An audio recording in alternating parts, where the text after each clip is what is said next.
Have you ever noticed how some people seem to have almost nothing, yet their hearts feel fuller than those who have everything? It's a strange and beautiful truth, isn't it? Today, I want to share a story with you. A story that proves true wealth has nothing to do with what you collect, but everything to do with what you give. Imagine a place with soft green hills and a quiet flowing stream. At the edge of a small village, in a humble little house, lived an old woman named Nani. The wind whispered through her loose wooden fence, and the fruit trees in her yard bent gently toward the earth. She lived a simple life, a quiet life. Her husband had passed away many years ago, and she never had children. But if you watched her, truly watched her, you would never call her lonely. Her days were peaceful, her steps unhurried, and her heart was steady. By her side, always, was Lulu. Lulu was a little white duck with bright eyes and a small orange beak. Wherever Nani went, Lulu followed, quacking softly as if she were answering Nani's thoughts. Villagers would often pause their day just to watch them. The old woman leaning on her walking stick, the duck waddling proudly beside her. It was a simple sight, but there was something about it that felt so complete, so perfect. Every morning, just as the sky turned soft shades of pink and orange, Lulu would lay one warm egg near the small shed beside the house. Nani would pick it up gently, cradling it in her wrinkled hands, and whisper, "Thank you, my dear. One is enough for us." She would cook the egg, eat half in the morning, save the rest for the evening, and then go about her day tending her garden. She grew vegetables, cooked simple meals, and rested when her body asked for it. She never rushed, she never complained. She lived with a deep sense of gratitude, and that gratitude quietly filled every corner of her days. Then one morning, something unexpected happened. Lulu laid 2 eggs instead of 1. Nani stared at them for a moment, surprised, and then a warm smile spread across her face. "2 eggs," she said softly. "That is very kind of you." She cooked one for herself and carried the second one to the village market. She didn't ask for much, just enough to buy a little rice and some jaggery. She returned home content. From that day on, Lulu laid 2 eggs every single morning. The villagers, of course, noticed this change very quickly.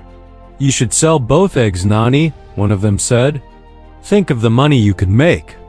Another suggested, "Feed the duck more, maybe she'll lay 3. Someone else chimed in, "You could buy more ducks and start a real business." Nani listened patiently to all their advice, smiled her gentle smile, and shook her head. "1 egg for me," she replied softly, "and 1 for others. That is enough." Sometimes she sold the second egg at the market. Other times, she would give it to a poor family who was struggling. Sometimes she would place it quietly on a neighbor's doorstep where she knew hungry children lived. She never waited for thanks. She never spoke of her generosity. She just gave. Slowly, the villagers began calling her Egg Nani. They said the name with warmth and respect, not with laughter. There was something about her calm refusal to want more that made people feel peaceful just by being near her. Her contentment was contagious. Then the rainy season came, heavier than anyone in the village could remember. Rain fell day after day, a relentless downpour that turned the quiet stream into a raging river. Fields flooded. Crops were ruined. Families who once had enough to get by suddenly found themselves with very little. Fear, cold and gripping, began to creep into many homes. But through it all, Lulu, faithful Lulu, still laid 2 eggs every morning. Nani continued her routine, but now her purpose was even clearer. She boiled some eggs, saved others carefully, and shared them with the families who were struggling the most. She gave without counting, without keeping score. She gave without fear, trusting that there would always be enough. One rainy evening, a few villagers came to her house, their clothes soaked and their faces etched with worry.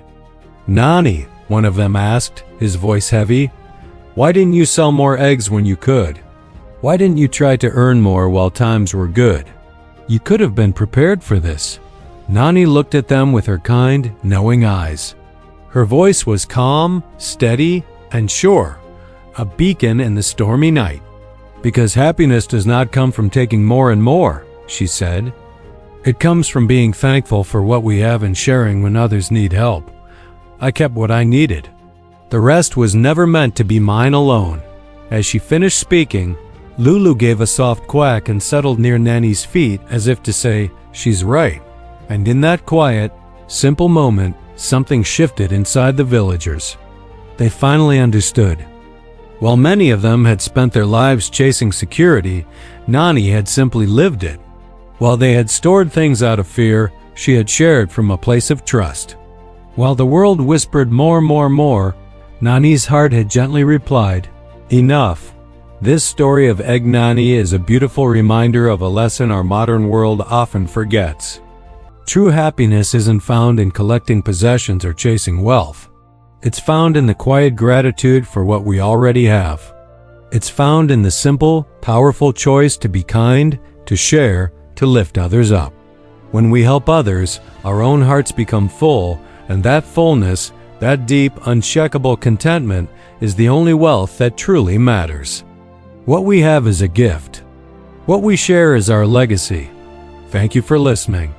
If this story touched your heart, please like, share, and subscribe for more content that aims to inspire. See you in the next video.